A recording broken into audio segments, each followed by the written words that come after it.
আমি এইসব ছেলেদেরকে নিয়ে ভিডিও বানাই না। লজ্জা লাগে, লজ্জা। মানে এরা কিছুদিন আগে জিহাদি জিহাদি করে ভিডিও বানাতো, বারুইপুরে ঘটনার পর আবার নাকি বলছে অপরাধীর কোনো ধর্ম হয় না। এখন আবার জিহাদি জিহাদি করে এরা ভিডিও বানাচ্ছে, এদের আইডি ঢুকে দেখতে পাবো। মানে এরা আইডি গুলো বাঁচানোর জন্য কন্টিনিউ জিহাদি জিহাদি করে ভিডিও বানায়। এই ছেলেটাকে দেখছো না, এই ছেলেটা মানে এই যে পুরো যে দলটাকে দেখছো না, এই দলটার মাঝে এই ছেলেটার একটা ভাষণ আছে যে অভয়ার বিচারের সময় কোনো জিহাদি মুসলমানরা নাকি বাইরে বেরোয়নি।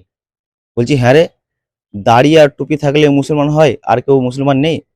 ভালো করে দেখেছিলিস স্কুল থেকে কত আন্দোলন বেরিয়েছিল, সেখানে মুসলমানদের ছেলেমেয়েরা ছিল। বাজার ঘাটেও আন্দোলন বেরিয়েছিল, সেখানে মুসলমানদের ছেলেমেয়েরা ছিল। তুই সিপিএম এর যদি কথা বলিস, সিপিএমও কিন্তু অনেক হিন্দু মুসলিম এরকম লোক থাকে, তারাও কিন্তু আন্দোলনে নেমেছিল। দাড়ি টুপি থাকলেই যে মুসলমান এটা বোঝাতে হবে এমন কিছু নয়, জানিস তো।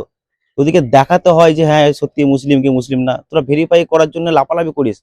কিন্তু একটা জিনিস জানিস, তোরা জানার চেষ্টা করে নিস যে অভয়ের বিচার সময় সবাই রাস্তায় নেমেছিল, আর আজকেও এই বিচারটার সময় রাস্তায় নেমেছে। এটা আন্দোলন করেছিল যাতে বিচার পায়।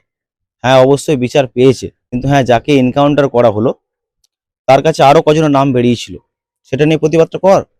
এখন করছিস করছিস না। আমি যদি একটা কথাই বলবো, যদি মুসলমান কোনো রকম খারাপ কাজ করে তাকে একটা নয় 10 বার ফাঁসি দেওয়া হোক, 10টা গুলি করা হোক, তাকে 10 বার মারা হোক, কারণ ওই রকম কলঙ্ক মুসলমান সমাজে না থাকাই ভালো। ঠিক আছে, আমি এতবারই কথা বলি। তাই শুধু এইটুকু বলো ভাই, জিহাদি জিহাদি করে আইডি বাঁচানোর নাম করে কন্টিনিউ হিন্দু মুসলিম করে ভিডিও বানাস না।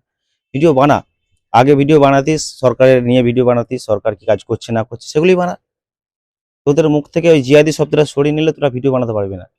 আমি তোকে নিয়ে আগেও ভিডিও বানিয়েছিলাম, আর তারপর তুই আমাকে নিয়ে আবার উল্টোপাল্টা ভাবে ভিডিও বানিয়েছিলিস। আমি এখন এই ভিডিওটা বানাচ্ছি এই কারণে, কারণ তুই যে বললি না অভয়ের বিচারের সময় কেউ বেরোয়নি, সেই জন্য বললাম। একটু সার্চ করে দেখে নে, ও স্কুল থেকে বেরিয়েছে আর স্কুলে মুসলমান হিন্দু সবাই থাকে, এটা ভেবে নিবি। এত বোকা আর সোশ্যাল মিডিয়ার যুগ, একটু ঘেঁটে দেখে নে। শুধু কারোর সঙ্গে ভালোভাবে একটু ঘুরলেই, একটু মানে কারোর ব্রেন ওয়াশ করে দিলেই নিজেকে বুদ্ধিমান ভাবা যায় না।